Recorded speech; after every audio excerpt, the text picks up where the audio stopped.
Hello, నేను miss రావు. వారం క్రితం అయితే పోలింగ్ ముగిసిపోయింది. లీడర్లు విదేశాలకు వెళ్ళిపోయారు. ఇప్పుడు ఓటర్లు కొంత టెన్షన్గా ఉన్నారు. అసలు ఏమవుతుంది, రాబోయేటువంటి జూన్ 4న ఫలితాలు ఎలా ఉండబోతున్నాయి అనేది రకరకాలుగా చర్చించుకుంటున్నారు. అసలు వాస్తవం ఏంటి, అసలు అంత సీరియస్గా ఉండాల్సిన అవసరం ఏంది, ఫీల్ ఫ్రీ అన్నట్టు ఉండాలి అనేది ఇప్పుడు విశ్లేషించడానికి ప్రస్తుతం మన దగ్గర సీనియర్ జర్నలిస్ట్ నడింపల్లి సీతారామరాజు గారు ఉన్నారు. ఆయనతో ఇంటరాక్ట్ అయ్యేటువంటి ప్రయత్నం చేద్దాం. నమస్తే అండి. నమస్కారం సార్. మీరైతే చాలా రిలాక్స్గా ఉన్నారు. మీరు రిలాక్స్గా ఉన్నంత మేము కూడా ఉండలేకపోతున్నాం. ఏమవుతుంది జూన్ 4న అని. ఏంటి సార్ అంత టెన్షన్ రావడానికి కారణం ఏంటి? ఇప్పుడు ఎలక్షన్ పరిస్థితి అలా ఉందండి. ఇతర రాష్ట్రాల కన్నా భిన్నమైన రాష్ట్రంగా ఆంధ్రప్రదేశ్ ఉంది. మొన్నటి వరకు తెలంగాణ అలాగే ఉండేది. అంత టెన్షన్తో ఫీల్ అయ్యారు. మళ్ళీ కేసీఆర్ గారు వస్తారా, ఎవరు వస్తారా, రేవంత్ రెడ్డి వస్తారా, లేకపోతే బయట బండి సంజయ్ వస్తారా, ఎవరు వస్తారా అనేది అంత టెన్షన్ ఇక్కడ. కానీ మధ్యలో కేఏపాల్ ఉండేవాళ్ళు తెలంగాణలో. కేఏపాల్ ఏంటంటే ఆల్ ఇండియా యాక్టర్ ఆయన, ఒక రాష్ట్రానికి పరిమితమైన వ్యక్తి కాదండి ఆయన. అంచేతను వాస్తవానికి ఏంటంటే ఆంధ్రప్రదేశ్ బొత్స సత్యనారాయణ గారి జిల్లా. ఆయన పెద్ద ఆశనటుడు, ఈయన ఒక పెద్ద ఆశనటుడు. రాజకీయాల్లో ఇద్దరు ఆశనటులు అందించిన జిల్లా మనకి విజయనగరం చెప్పుకోవాలండి. ఎందుకంటే సీరియస్గా ఉంటారు అక్కడ ఎవరు కూడా. ఎక్కడ సీరియస్గా ఉండాలో అక్కడ ఉండాలి. కానీ ఎలక్షన్లో ఫన్ ఎక్కువ కనిపిస్తుంది మనకి ఇప్పుడు ఎక్కువ అంతా. సో రకరకాలు సార్. ఇప్పుడు అందరూ విదేశాలకు వెళ్ళిపోయారు, ఇక్కడేమో గొడవలు జరుగుతున్నాయి అని చెప్పి మనందరికీ తెలుసు. ఎప్పుడన్నా ఇలా జరిగింది సార్? ఎప్పుడు తెలియలేదండి. అంత మొత్తం ఇడిచిపెట్టేసి వెళ్ళిపోవటం, ఫ్యామిలీ వెకేట్ చేయటం, గాంధీ సిక్కులాగా వెళ్ళిపోయారండి. బంగ్లాదేశ్ గాంధీ సిక్కులు వచ్చినట్టు వచ్చేసారు. అంచేతను ఇటువంటిది నేను ఇంత ముందు చూడలేదు. స్లీపింగ్ స్టేట్ ఏదైనా ఉంటే భారతదేశంలో ఆంధ్రప్రదేశ్ అంతా నిద్రపోతున్నారు. నిద్రపోయి పరిస్థితిని కల్పించారు అక్కడ. అంతే నాయకులు అంతా వెళ్ళిపోయారు. సెకండ్ క్యాడర్ కూడా వెళ్ళిపోయింది. ఎందుకంటే టెన్షన్ తట్టి యాత్రలు వేయాలి, అక్కడికి వెళ్ళాలి, అలాంటిది లేదు. ఇప్పుడు ఏదో అయ్యప్ప స్వామి మాలు ఉంటే దాంట్లోకి వెళ్ళిపోయేవారు అందరూ.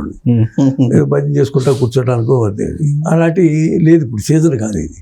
కొన్ని అలాగే అమ్మవారికి దుర్గామాతకు సంబంధించిన అలాగే హనుమాన్ భక్తులు ఉంది. రేపు 1వ తారీఖు హనుమత్ జయంతి వస్తుంది కాబట్టి వాడు సీరియస్ పీపుల్. ఎందుకంటే రామాయణం దాంట్లో ఆంజనేయ స్వామి యొక్క పాత్ర మనకు తెలుసు కాబట్టి అతను రావణాసురుని అక్కడ ఏ విధంగా నాశనం చేశాడో అలా నాశనం చేసేటువంటి దానికి ఒక సీను కర్టెన్ రైజర్గా హనుమత్ జయంతి వచ్చిందండి 1వ తారీఖు. 4వ తారీఖుని రిజల్ట్ వచ్చినప్పుడు లంకాదానం అయిందా లేకపోతే ఏమైంది, రావణుడు చనిపోయాడా, విభీషణుడి పక్క వచ్చాడా అనేటువంటి ఆఫ్టర్ 4th వెళ్తుంది. అంచేత ఇందులో మధ్యలో హనుమత్ జయంతి రావటం అక్కడ ఆంధ్రులకు కూడా మంచిదండి. హనుమత్ భక్తులు ఎక్కువ ఉన్నారు కాబట్టి అక్కడ. అంచేత ఏంటంటే ఒక విలన్ని, ఒక సినిమాలో విలన్ దానికి అటాక్ చేయడానికి ఎటువంటి సీన్లు వస్తాయో అటువంటి సీన్లన్నీ కూడా ప్రస్తుతం ఆంధ్రప్రదేశ్ రాష్ట్రంలో ఉన్నాయండి. ఇటువంటి సీన్ మధ్యలో ఉన్నటువంటి అసలు సీను ఏదైతే ఉన్నదో నాయకుడే, ఇద్దరు నాయకులు కూడా ఒక పవన్ కళ్యాణ్ గారు ఉన్నారు అందుబాటులోని. చంద్రబాబు నాయుడు గారు కానీ లేకపోతే జగన్మోహన్ రెడ్డి గారు కానీ విదేశాలకు వెళ్ళిపోయారు. పవన్ కళ్యాణ్ గారు కూడా వెళ్ళిపోయినట్టు వస్తుంది న్యూస్. నేను చూడలేదండి. లేదు, వాళ్ళిద్దరు కూడా వెకేషన్కి వెళ్ళారు. భార్య భర్తలు ఇద్దరు ఇటలీకి వెళ్ళారట. అంటే ఇటలీ కాదు, ఏదో వాళ్ళ కంట్రీ ఏదో ఉంది కదా, అక్కడికి వెళ్ళారు. రష్యా లేదా అజర్బైజాన్ ఏదో ఉంది అయింది. అది అక్కడ వెళ్ళి ఉండొచ్చండి. అది కానీ నాయకుడు అలాగా ఇప్పుడు ఒక ఆర్మీని నడిపిస్తున్నటువంటి మేజర్ జనరల్ ఎవరైతే ఉన్నారో, లీడ్ చేస్తున్నటువంటి ఎప్పుడు కూడా అతను వెనకడికి వేయకూడదు, ముందే ఉండాలి, ముందుండి నడిపించాలి, ముందుండాలి. వచ్చి రిజల్ట్ ఎలా ఉంటుందని చూడాలి, ఎత్తుగడ ఉండాలి, వ్యూహాలు ఉండాలి, తన టీంని అంతా కూడా ఎప్పటికప్పుడు కాంటాక్ట్లో ఉండి ఎంకరేజ్ చేస్తుండాలి. అలాంటిది వీళ్ళు గ్రౌండ్ ఇడిచిపెట్టేసి వెళ్ళిపోవడం ముగ్గురు నాయకులు కూడా నా ఉద్దేశంలో అది కరెక్ట్ కాదనిపిస్తుంది. తమాషా ఏంటంటే సార్, ఈసారి జనరల్ సమీక్ష చేసుకుంటారు కదా, రివ్యూ చేసుకుంటారు. ఏ పార్టీ వాళ్ళు రివ్యూ చేసుకున్నట్టు కనిపించట్లా మరి. అసలు రివ్యూలు అనేది మర్చిపోయారండి. నాకు తెలిసి నేను చాలా 12 ఎలక్షన్ అండి, మధ్యలో మిడ్ టర్మ్ తప్ప మొత్తం 12 ఎలక్షన్స్ చూశాను. ఎంత ఈజీగా తీసుకున్నటువంటి సందర్భం ఇప్పుడు. ఎందుకంటే హెవీ బ్రిస్క్ పోలింగ్.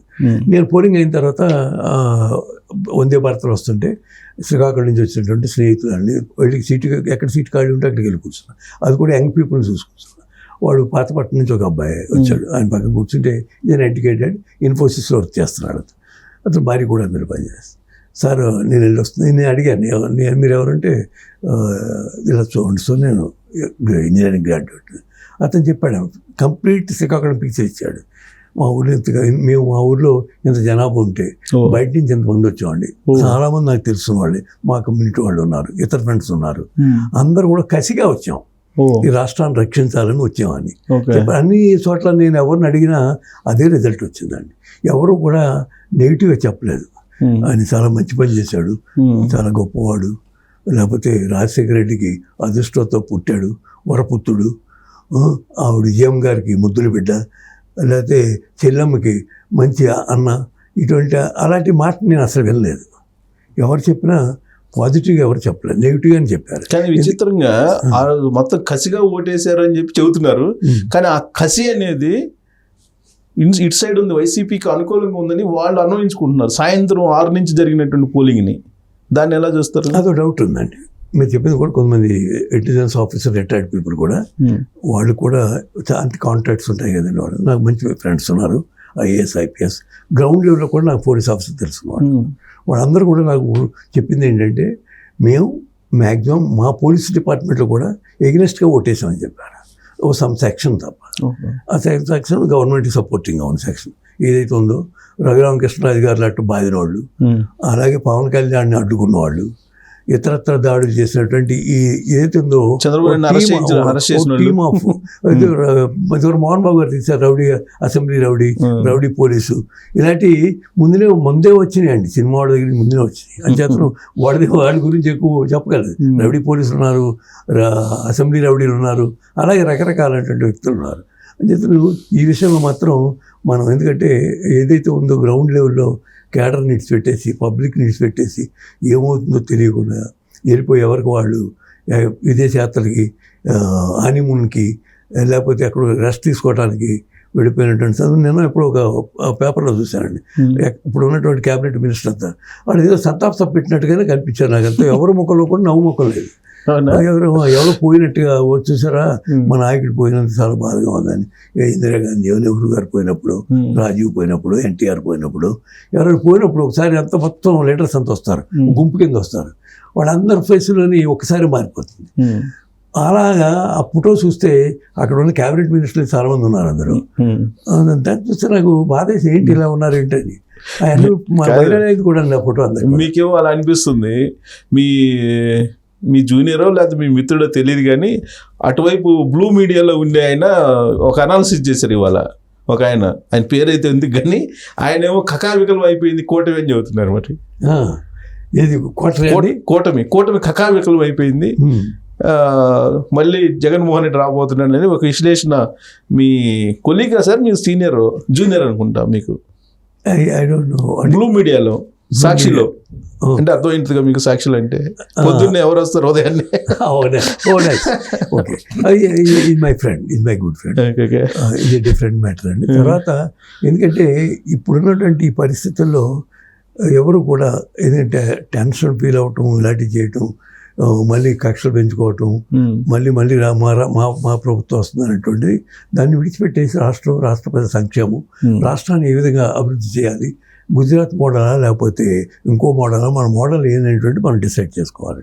మన సింగపూర్ని అన్ని ఇడిచిపెట్టేసాను సార్, అన్నీ అక్కడంతా కూడా సింగపూర్ అంటే that is a different country. అక్కడ ఒక ఐలాండ్ అది. ఈ చైనీస్ నుంచి వచ్చినటువంటి చైనా వాళ్ళు ఎక్కువ అక్కడ, అంత మెజారిటీ చైనీస్. ఎందుకంటే ఇప్పుడు మావో రెవల్యూషన్ వచ్చినప్పుడు, కమ్యూనిస్ట్ పార్టీ వచ్చినప్పుడు వాళ్ళంతా పారిపోయి వచ్చిన వాళ్ళు. అలాగే తైవాన్ నుంచి వచ్చినటువంటి వాళ్ళు, అలాగే వియత్నాం నుంచి వచ్చినటువంటి, ఇండియా నుంచి వచ్చిన వాళ్ళు ఫర్ బిజినెస్ పర్పస్ దేనికి వెళ్ళండి. అంటే సింగపూర్ మోడల్, ఇంకో మోడల్, మనకు ఒక రోల్ మోడల్ ఉండాలి. ఎప్పుడు ఆంధ్రప్రదేశ్ ఇలా ఉండాలి. ఆంధ్రప్రదేశ్కి రిచెస్ట్ స్టేట్ అండి నాకు తెలిసి, అటువంటి స్టేట్ ఇండియాలో లేదు. అన్ని వాటర్ రేవులు ఉన్నటువంటి రాష్ట్రం లేదు, అంత ఫారెస్ట్ రిజర్వ్స్ లేదు.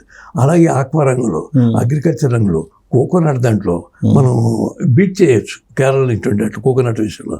ఎంత రిసోర్సిబుల్ స్టేట్ని ఒక 5 సంవత్సరాల నుంచి అది జర్నలిస్ట్ ఎప్పుడు చెప్పినా ఒకటే చెప్తుంటారు, జీడిపి రేటు ఎంత పెద్దది ఉందండి.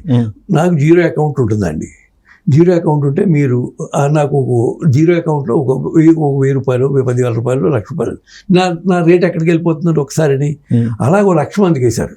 వాళ్ళ జీడిపి రేటు ఆ విధంగా చూపెడుతున్నారు. దట్ ఈజ్ నాకు ఎందుకంటే నేను ఎకనామిక్స్ చదివాను కాబట్టి పక్కా మోసం అది. జీడిపి కరెక్ట్ కాదు, ఇక హ్యూమన్ ఇండెక్స్ ఎప్పుడు ఆయన అదే చెప్తాడండి, వేరే విషయం చెప్పడు. ఆ జర్నలిస్టు, సీనియర్ జర్నలిస్టు, సబ్జెక్ట్ ఉన్నవాడు కూడా ఎందుకు మాట్లాడుతున్నాడో నాకు తెలియదు. అది అతను వాస్తవాలు మాట్లాడాలి, ప్రజలకి తెలిసిలా మాట్లాడాలి. ఆ రాష్ట్రం బాగుండాలి, మీకు నాకు మనందరికీ ఎందుకు ఉందండి, మనకేమి ఇంట్రెస్ట్ బిజినెస్ లేవు. ఆ రాష్ట్రం, ఆ ప్రజలు బాగుండాలి. ఉద్యోగాలకి ఇక్కడ రోజుకి 150-200 ఫ్యామిలీ ఇక్కడ వలస వస్తున్నాయంటే వేట కూడా.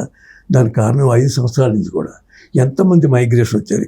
మనం చూసాం కదా, మన ఎలక్షన్కి వెళ్ళినటువంటి వాళ్ళు ఎన్ని లక్షల మంది బయట నుంచి వచ్చారు, వాడి ప్రవాహం కింద వచ్చేసారు. 30 lakhs వచ్చారండి సార్. 30 lakhs మొత్తానికి అన్ని రోడ్ల నుంచి, ఇటు అనంతపూర్ బెంగళూరు సైడ్ నుంచి, ఇటు మద్రాస్ సైడ్ నుంచి, ఇటు హైదరాబాద్ సైడ్ నుంచి ఇంతమంది జనం వచ్చాయి.